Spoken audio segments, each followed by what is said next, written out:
Joining us is one of the nicest men I have ever known, a fellow who is so talented in his field that he is in baseball's Hall of Fame. He also does many things for his community, and I've got to say it's a pleasure today to welcome my friend, muy amigo, Jaime Jarrin. Hi, Ross. It's so nice to hear you and to see you, and thank you very much for having me on. It's a pleasure to see you. You know, we go back to many, many years ago when I met you, where I used to follow you when you were with Channel 4 KNBC in Los Angeles. Then you joined the Dodgers. Then I had the pleasure of spending more time with you. Great memories, really great memories. Yeah, I agree with you. Jaime, let's review your fascinating life from the start. You were born in Ecuador. In college there, you studied philosophy, letters, journalism, and broadcasting. How old were you when you went on the radio for the first time? I was 15 years old, 1951, when I got my first job doing news and special events at HCJV, the Voice of the Andes. It's a very, very special, very unique radio station owned by the Protestant churches of the United States, and they are in Ecuador because of the geographic situation, so they can cover the whole world. You know, in the 50s, when I was there, we were 80 radio announcers there. Announcers from Russia, from France, from Germany, 22 different languages we used to broadcast. I was in the Latino division of the station, and they are in Ecuador. Uh, let me tell you, here, you know, we say KFI, 50,000 watts, a great signal, 50,000 watts, clear channel. HCJB has a transmitter of 750,000 watts. They broadcast on that frequency in Russia and in Chinese. And they are in Ecuador to cover the whole world because Ecuador is in the middle of the world. So the contract with the government is that they have to give 60% of their programming only classical music, semi-classical music, and Ecuadorian folkloric music. No commercials at all, and news and events. I end up being the number one announcer at the radio station when I was 17 years old, because I had the morning show, the news from 5 o'clock in the morning until 10 o'clock without stopping. News, more news, no commercials at all. That was a great experience for me, and I brought that experience here to the United States when I came to this country in 1955. Now, is that the same station where you were the announcer for the National Congress of Ecuador? Yes, for 3 years, I was the official announcer of the Senate of the National Congress of Ecuador on ACJB, but I was an employee of the Congress. What did you do with them? I used to open the sessions, and then I will go over the agenda of the things that were going to be discussed. Then I will introduce every senator that was going to speak, and then of course I will give a recap of the laws that they were trying to approve. They must have really thought you were talented because you were still just young, weren't you? I was 17 years old. At the beginning, you know, the porters at the doors that didn't allow me to get in. They thought that I was somebody that was wanting to be in there. But then I had my ID and everything. They allowed me there. But I was 17 years old, very young, very young. When did you start thinking about coming to the United States?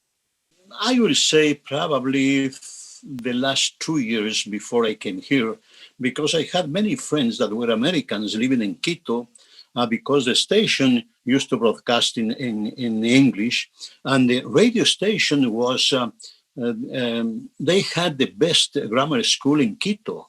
Later on, they have the best secondary school in Quito. Also, they had the first private hospital in Quito, the Hospital Los Andes. So all the technicians were Americans. So we had about 3,000 Americans living around the radio station. So I met many people there. Then I was the announcer of the number one program on Sunday nights at 8 o'clock at night. I was the announcer of the program. It was with live programming. So many people, probably between 40 and 50 people, used to come to the auditorium to see the show and to hear the program. And among them was very often the American consul in Quito was there. So I became a friend of his. And one day, half serious, half kidding, I told him, I would like to go to the United States. He thought that I wanted to come as a tourist. He said, no problem. How long do you want the visa? 3 months, 6 months, 1 year? I said, no. I want to go there as an immigrant. I want to take my family. I was recently married. Said I need a visa for Blanca, and later on for my son Jorge. So he said, come and see me in the office on Tuesday. So I went to see him, and in less than 24 hours, I had a visa for Blanca and myself to come to this country in June 1955. I arrived here into the United States on June 24, 1955, the same day that Sandy Koufax pitched for the first time in the major leagues. Wow. You were 19 when you left Ecuador. Where did you go? Yeah. Miami? No. I came directly to Los Angeles. Did I you? was thinking of going to New York because also I was thinking of getting commercial pilot license. I like to be a pilot. So I was going to go to the Tetelboro School of Aeronautics in New Jersey. So I was going to go and live in New York. But then I changed my mind. I started reading about the United States, and I saw the demographics of Southern California. I saw that there were so many Latinos here in Southern California. I said to myself, that's the place I have to go. So that's why I decided to come to Los Angeles. I came in a big ship, and we reached land in Tampa. And in Tampa, I took a Greyhound for 5 days to Los Angeles. Yeah. When you arrived in Los Angeles, what did you do at first? Well, I went out looking for a job. And because the first that I did in those days, it was only one Spanish-speaking radio station, KWKW. So I went there right away to apply for a job. There was no openings. So I had to come back and start looking for a job. So I found a job in a factory on Alameda Street in East Los Angeles, making metal fences. And I worked there until I found a job at KWKW in December 1955.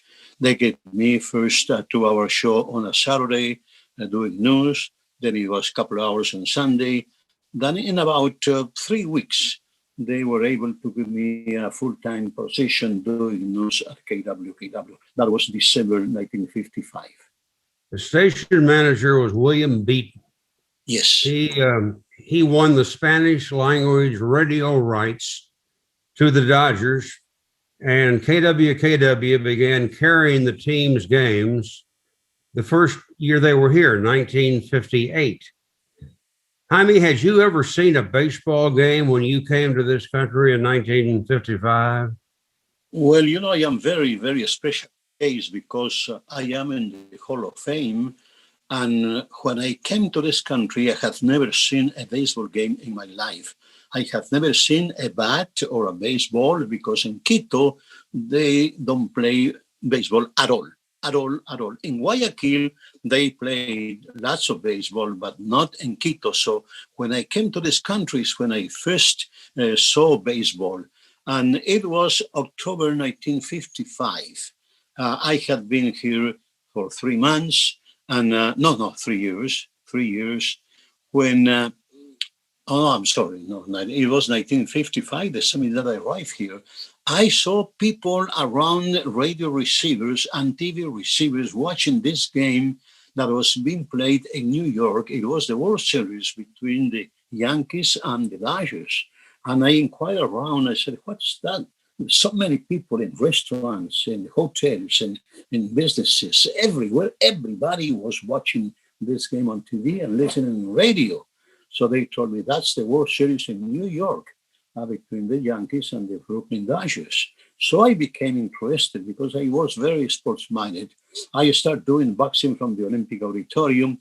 So I started going to the Wrigley Field and to the Gilmore Field to watch the Hollywood Stars and the Angels playing AAA baseball in Los Angeles. So I started grasping some of the baseball on weekends. That was 1955, 56. Then, as you said, 1958, the Dodgers moved to the West Coast. One day, Mr. William Beaton called all the announcers to his office to give us a great news. He said, I'm going to give you a great news. I just signed a contract to broadcast the Dodger games in Spanish. And he said, I need two announcers. And looking at me, he said, I want you to be one of the two announcers. And I said, Mr. Beaton, thank you very much. But now I know a little bit about baseball, but I don't think that I should be in front of a microphone relating baseball to the audience because I don't know much about baseball. But he liked me very much. He told me, Jaime, you will have a great future doing baseball. I'm going to give you 1 year. Please study the game, prepare yourself. I want you there in 1 year. So 1959, 58, I was reading every book about baseball. I was listening radio every single game. TV wasn't much of a help because there was no TV games, only the games that were televised from San Francisco when the Dodgers played in San Francisco, and also the Saturday game of the week. That was so television wasn't help much. So I was listening radio everything. Then in 1959, I said, Mr. Beaton, I think I can start it. So that's why when I started. Rene Cardenas was the number one announcer. He was the first one to do the Dodgers here in Los Angeles. Now he lives in Houston. And I was the number two man. Then Rene left in 1962 for Houston, and Jose Garcia, El Fat Garcia, came from Nicaragua to the Dodgers as the number one announcer. Rene recommended him. So I was still the number two until Jose Garcia passed away in December 1972, and I became the number one in the booth 1973. So you were a newsman that learned baseball. Yes. My main job at KW was news and special events. That's how I did very, very special things. I covered the funeral of President Kennedy directly from Washington. I was in New York when the first Pope came to the United States for the first time. I have covered conferences between presidents of the United States and Mexico, Díaz Ordaz from Mexico, with Lyndon Johnson, and later on the meetings between Nixon and Díaz Ordaz of Mexico. I covered two meetings, one in Coronado, California, and the other one in Puerto Vallarta, Mexico. So at the beginning, baseball was like a part-time to me. News and special events was my number one job. How long was it before you became the news director and the sports director at KW? Well, I started there in 1955. By 1958, I was named the news and sports director of KW, 1958. The first 6 years, you didn't travel with the team to air the games. You would do what they called recreation. And for anybody who doesn't know what that was, you would be in a studio at the radio station, listen to Vin Scully and Jerry Doggett on the Dodgers English speaking network, and describe what was going on at the ballpark. You're bilingual. Was that still difficult for you at first? It was extremely difficult because my English was very limited, still is. But you know, only one game a week was televised. Hmm. So we couldn't watch TV and do the game like they do now in recreations. Before me, they used to recreate in English, but they used to be one inning or half an inning behind. They will take the game from the teletype or the ticker system, and they recreate. But in our case, we were simultaneously on. We had a line between the ballpark and the radio station in Pasadena. Rene and myself, we used to go to the studio there, and we used to listen to Vin and listen to Jerry. And we were simultaneously on strike, ball, foul, foul. When it was a difficult play with men on base, and let's say a double or a triple, we had to wait until the play was over to come on with the play. And Vin especially was extremely helpful to me. He gave me information before the broadcast. He will tell me about the weather conditions. He will tell me about the traffic going to the ballpark. He will tell me about how many people they were expecting, things like that. He was unbelievably helpful. He knew that it was a very tough job that we were doing, and we did that for 6 or 7 years, I think, recreating the games. But it was practically a translation of what Vin and Jerry were saying. Here is what Vin Scully said about you. How Jaime did it, to me, is truly remarkable. To be listening in one language and then speaking it in the other immediately while doing the play-by-play, he has to be truly acknowledged as the fine broadcaster that he is. Nice compliment. Coming from Vin, those words means a lot to me. He has been a great teacher to me. He has been my teacher. He has been my friend. He has been my idol. I don't have idols in the baseball world except Vin. Vin been everything to me. He got the patience to be with me, and he gave me the most precious times when we were traveling and we had a night off. He, the traveling secretary, and myself were dining together all the time. He was very special. He still is. I'm sure Vin told you what he told me during my 28 years with him as one of the Dodger broadcasters. He said, prepare rigorously for every game. Don't get too close to the Dodger players and stay out of the front office so you don't get caught in politics. Well, he told me exactly the same thing. He told me, Jaime, I am not going to give you any advice because I don't feel doing that. But let me tell you two things. He says, always be prepared. Always. Doesn't matter if you have done 1,000 games, 10,000 games. If every game is different. So be prepared. Read a lot. Not only about baseball, about everything, because you will have the opportunity to relate something with baseball, and that will enrich your broadcast. He told me, be prepared. Always read a lot, and don't get too close to the baseball players. Be nice with them, but because if you become too close, then that will affect your way of broadcasting. So he told you that, and he told me the same thing. The Dodgers finished seventh in what was then the 8-team National League, their first year in 1958. But the next year, as you said earlier, well, that was a great year. They went to the World Series. You were only 23 years old. How about that? And that was my first year in baseball, 1959, because as I told you, I just moved in the 58, and I couldn't do the games in 58. So 59 was my first year, and the first World Series that the Dodgers won in Los Angeles. The second because they won one in Brooklyn. So it is something so unique, so special, and I cherish that experience so well. For the home games against the White Sox, you worked from a booth at the Coliseum.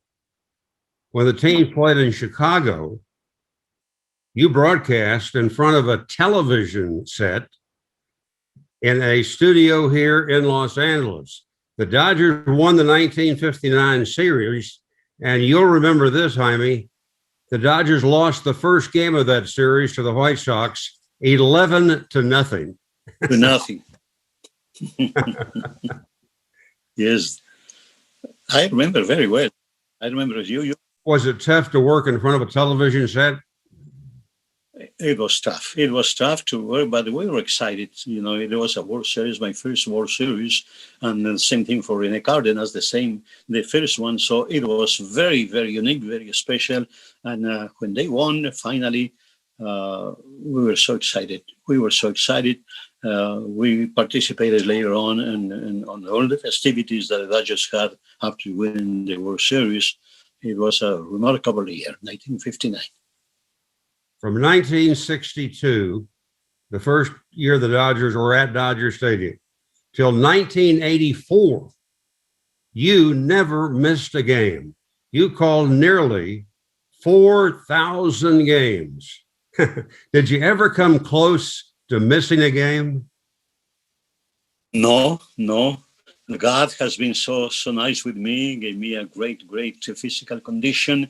My throat never bothers me. So probably I had a couple of instances when I had a little cold, but not that bad to miss a game. So, and I stopped the streak because of the Olympics, 1984 Olympics.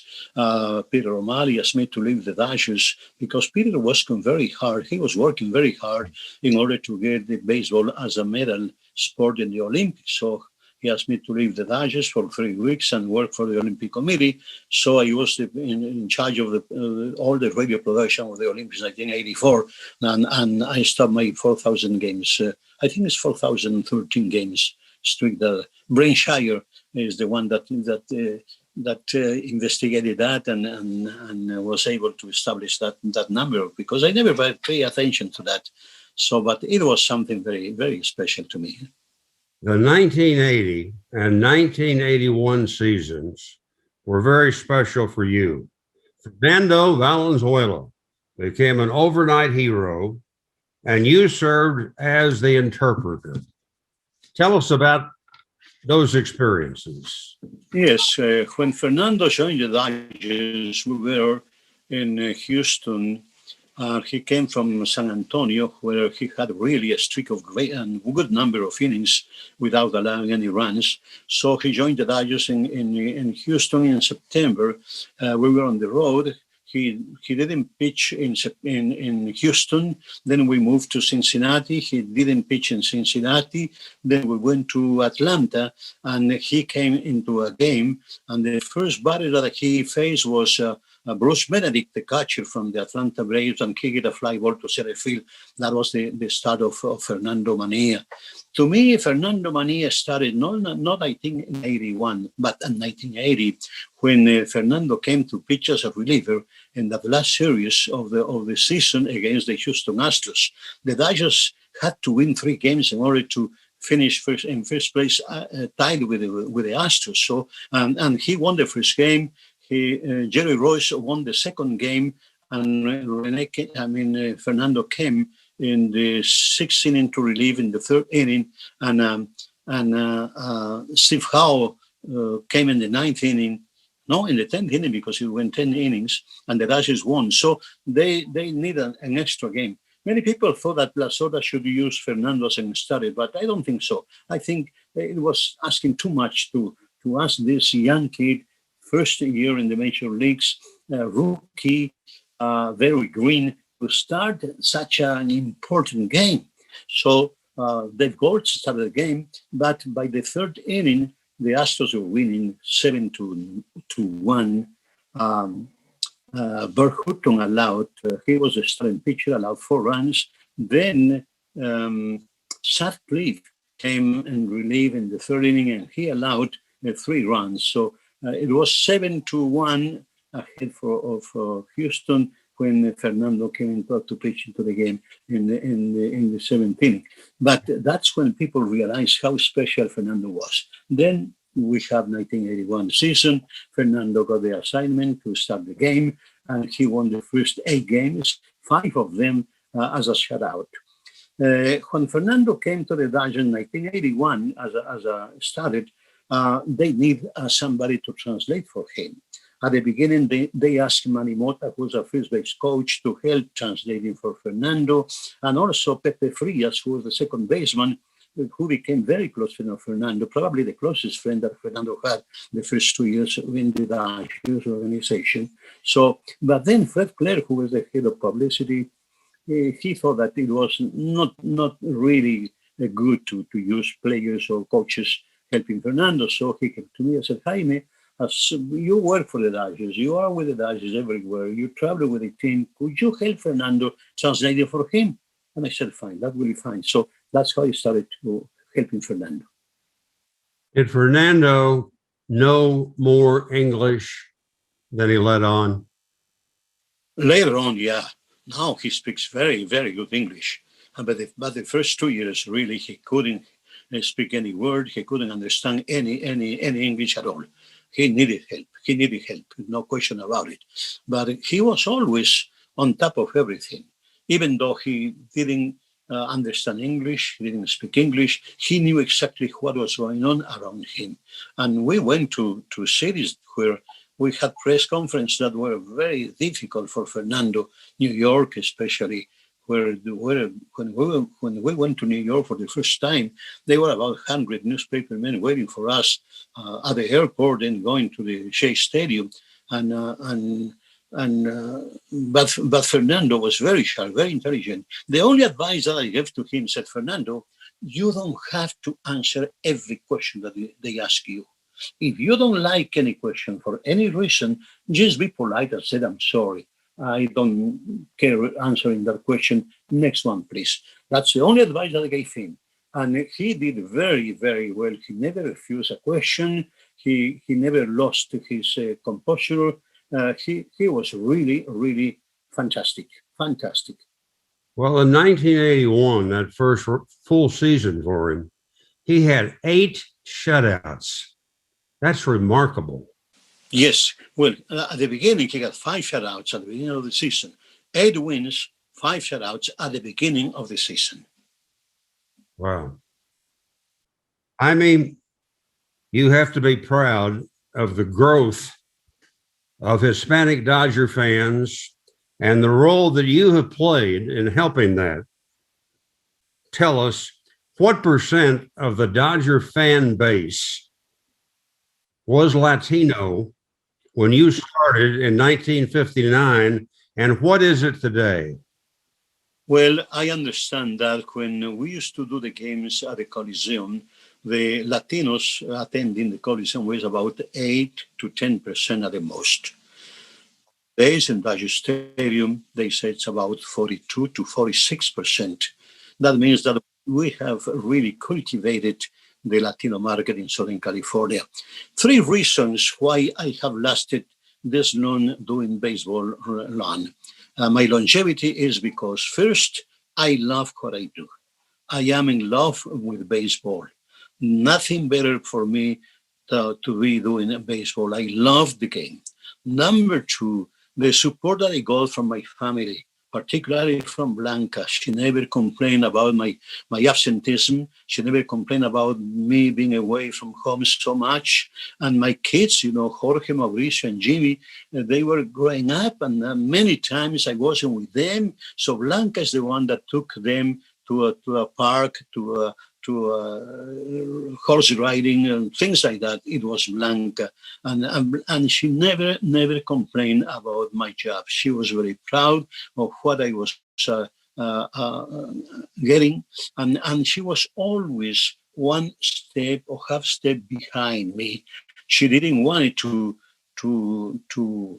object. I don't know how to put it. This is, but she was always behind me, helping me a lot. And that's the second reason. And the third reason is that I was very fortunate to find an organization, in this case, the Dodgers, that really respect the community, the Latino community. They really appreciate what the Latinos mean to baseball.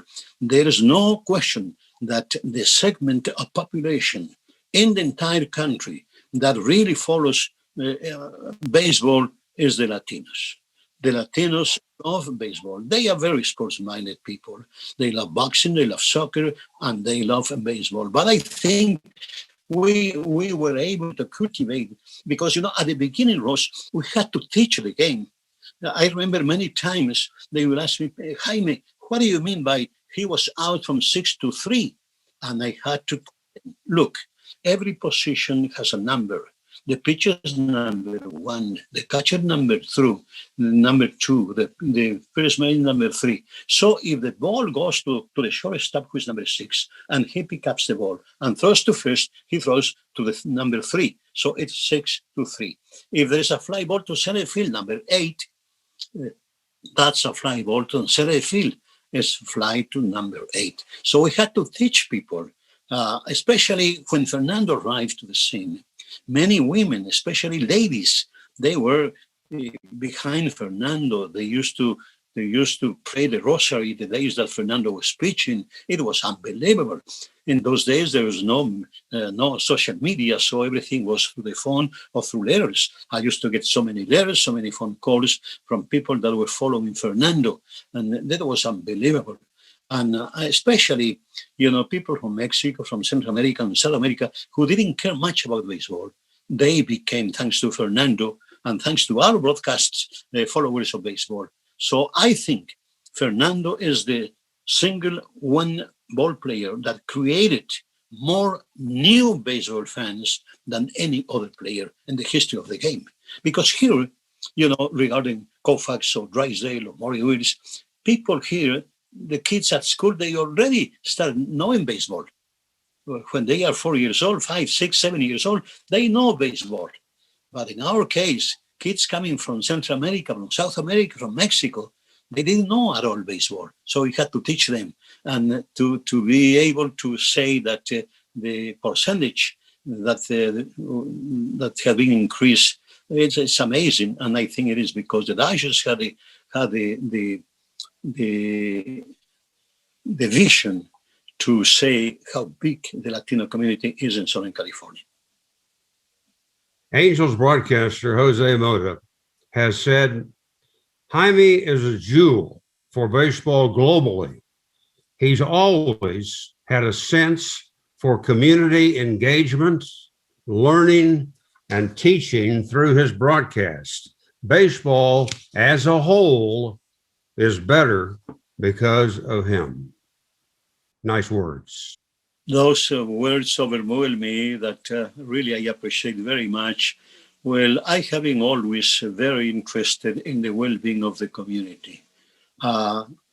So at the beginning, I used to help the community doing special events, doing news, because in those days, practically radio was the only way how many millions of Latinos were able to get news and be aware of what was going on around the community. So radio was the number one tool for reaching the people. So I had a facility. So I always, sometimes I had a little problem with Blanca, because I used to say, well, Jaime, it was Sunday, I used to be at home, but there is a march going on in East Los Angeles because of the racial situation. I have to go and cover that thing, and things like that, I was very much aware of the needs of the community, and I had a tool at my hands to do something, and I did very, very happily.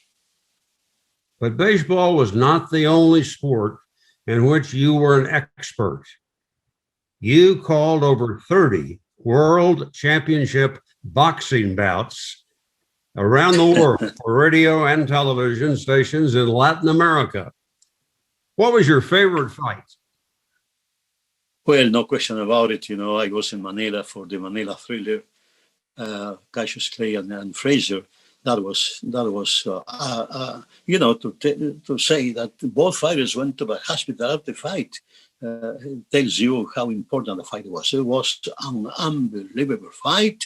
The conditions were so bad. It was so hot. It was raining. The fight was at 10 o'clock in the morning. So, so many things, before the fight, Muhammad Ali or Cassius Clay used to go running the streets around the arena, talking about the fight. And it was a unique fight.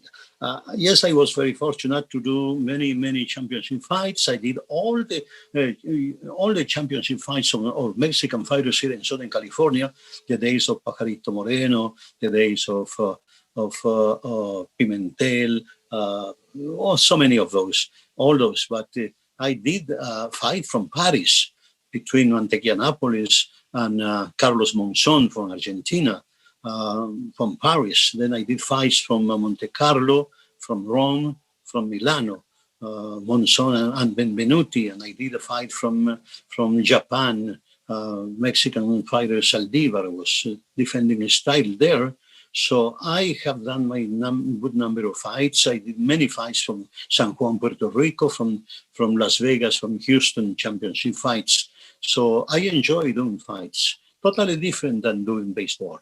Because in doing fights, it was going to the city the day of the fight, do the fight, and come back the next day. No time for going around and no time for commentary. It was just a description of blah, blah, blah, the fights. So it's different. And baseball, you have to fill the time, because lots of time you have to fill. So I enjoy doing both things. I stopped doing boxing about 15 years ago. It was too much for me to be doing baseball and fights. But your favorite was the Thrilla in Manila, as they called it. Yes. Jaime, you have been honored so many times, I cannot mention them all. But here are a few. The highest civilian medal from your native Ecuador, your induction into the Baseball Hall of Fame in 1998, a star on the Hollywood Walk of Fame. You have announced 25 World Series, 6 of them won by the Dodgers, 19 All-Star games for various networks. Now, in your 8th decade as a Major League announcer, about to start your 63rd season with the Dodgers, making you the longest tenured active baseball broadcaster in the major leagues. Quite a career, my friend. Yes, it has been a great ride for a young kid who was 19 years old, who came from a very small country in South America without knowing much of English, without knowing nothing about baseball. Yes, I have been blessed. I have to add to what you said. Now I am I think about 6 Hall of Famers now. I have in Cooperstown, then there's the Latino Hall of Fame, there is the Caribbean Series Hall of Fame, there is the Latino Museum Hall of Fame in San Francisco, 6 museums in total. Some of my remembrances have been in Washington at the Smithsonian Institute in Washington. So God has been so generous with me. And the community has been so wonderful with me because, doing radio and doing TV, if you don't have the numbers, you are not going to last the time that I have lasted.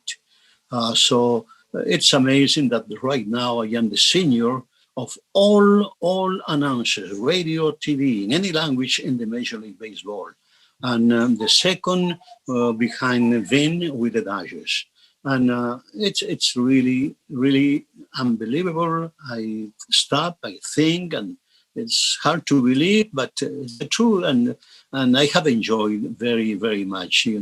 I have been blessed having the best seat in the house, in Dodger Stadium, and serving millions of people. I have done now 29 World Series, counting the last 3 with the Dodgers. And I have done, I don't know exactly how many no-hitters, probably 20 23 or 24 or something like that. So really, it has been amazing. It has been amazing, and I am humbly very excited to recognize those numbers. Jaime, do you think there's any announcer in the world who is still on the air as long as you've been on? The only thing I can tell you is that the announcers that started with me are gone. No, not a single one alive in Ecuador. Here in Los Angeles, in Spanish radio at least, there is no one on from the 50s when I started here in 1955. So for me, it's very tough. Probably in some other countries, in Europe, in the Far East, somewhere could be someone active as long as I am. You've been on 70 years. 70, yes, 70, since 1951. Jaime, I would like your son Jorge, who is retiring after 6 years working with you on the broadcast and the radio booth, to kind of join us now because he's one of our favorites. Yes, Ross, it has been my great blessing to be working with Jorge. He has been behind me all the time, and now he is taking care of me. He wants to be sure that I am not going out on this epidemic now. So he has been amazing. Like my other son, Mauricio, I have been blessed with two great sons. All right. Jorge, nice to see you. Jorge is just a terrific man who has had a great career, and now he is retired to be spending more time with his family. I know that one thing that is very dear to both of your hearts is the Jaime and Blanca Jarrin Foundation. Jaime, you start by telling us about the foundation. When Blanca passed away 2 years ago, days after, it was Jorge who came to me and said that we have to follow the wishes of Blanca. Blanca was a very, very generous person. And especially in the last, I would say, 3 or 4 years, she became very, very aware of the needs on the community. And she said, we should do something about that. And Jorge came to me and said, we should do something about that. Take from there, Jorge. Actually, Ross, it metamorphosed into, or morphed is probably the better way to say, into what it is currently today. Because prior to my mom passing away, a couple of my close friends within the Dodger organization involved in marketing, and we had talked for the last couple of years about looking at my dad's career and what you have spent this time discussing in great detail. I may add, a very impressive, an illustrious career that established a legacy. And how do we keep that legacy going? How do we continue to promote that message that in this great country, the United States, you can still come, and if you dream big, because everything is possible. And then when my mom passed away, I was taken by the thought of her and her generosity, always asking about the waiters, the wait staff, the attendants at the gas station, whoever, the gardeners, whoever. She was always making sure that they got their tips, their Christmas bonuses. She just got such joy out of that. And so we decided that in order to continue my parents' legacy, we would establish this foundation. And of course, the COVID virus struck us shortly thereafter. We were able to have one inaugural event 2 years ago, a golf tournament. And then we've had to kind of do our best to just hang in there and survive right now with this situation, because you can't really do a lot of fundraising. But in the meantime, we wanted to stay active. So I'm happy that with our great sponsors, Los Defensores, we partnered up with the LA Regional Food Bank. And this year, we're able to provide 268,000 meals to people who have been impacted, loss of work or whatever. Then in December, we were able to give out our first round of scholarships to young, deserving students enrolled in college who are trying to finish, students who are pursuing law or political science or sociology, schools ranging from UCLA to Cal State Fullerton, Cal State Dominguez, a number of schools. So we gave out 13 scholarships. Not bad, but we were able to give out between $2,000 and $5,000 each. And we want to just get the traction and build upon that. So that's basically what we're focusing on now. Beautiful. I was reading about the foundation last night, and it says you are committed to serving and supporting charitable, educational, and athletic programs in the Los Angeles area, as well as for those in need internationally. And the foundation is helping Latino students further their education in journalism and law. And then, of course, the note about the COVID-19 pandemic, you partnered with the Los Angeles Regional Food Bank to offer 268,000 meals. That is an amazing number.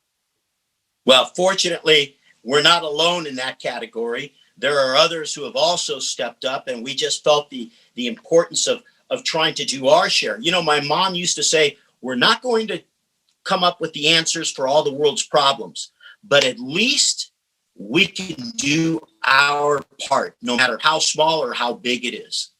Also, one thing, Ross, it's not only for Latino students. It's open to everybody, anybody. Yeah. All right. Well, one final question, Jaime. You have a lifetime contract with the Dodgers. How much longer do you want to broadcast Dodger games? It's very tough for me to say right now, but if I keep feeling as well as I'm feeling right now, I will keep doing the games because I love what I do. And if the Dodgers wanted me to continue, I'll be doing that. But I think I will be doing at least 2 more years, at least. And hasn't it been wonderful that after a 32-year drought, the Dodgers won a world championship, Jaime, for you? Oh, yeah. It is great. There is nothing like winning a World Series. Another ring. Yes. I'm going to miss in the book. Is this six championships for you? Six World Series championships. Yes, 6. Yeah. I miss. You have 6 rings? Yeah. 6 rings. Yeah, 6 rings. Well, I didn't get a ring in 1959. Yeah. There you are. There you go. 1988. Yeah. Yes. Well, Jaime, I'm so grateful that you gave us your time, and Jorge, thanks for joining us. Jaime, you are an inspiration to so many people.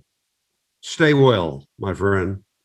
Ross, thank you very much from the bottom of my heart. You know that I love you. I love Lynn, and you were one of the examples that I have tried to follow because you since the days of Channel 4 there, and then continuing with the Dodgers, you were always there and showing great responsibility, great respect to everybody, and it was so easy to get along with you. I miss you, and I ask everything's fine. And Ross, I miss my days when I was up in the helicopter doing the traffic with you in the late afternoons at 5 o'clock. You were doing Dodger Talk and the pregame show. That's right. And you were a traffic reporter for KABC. Was it 25 years? Yeah, I just finished up 35 years in broadcasting. So I'm done. I'm retired. I'm just going to be a fan now. As you told me the other day, it's going to be fun to go with your family to the games and not have to be doing some work, right? Exactly. I look forward to sitting in the stands with my wife and my sons. That's wonderful. Gentlemen, thank you again. Bless you both. Thank you, Ross, very much. I have enjoyed very much this talk.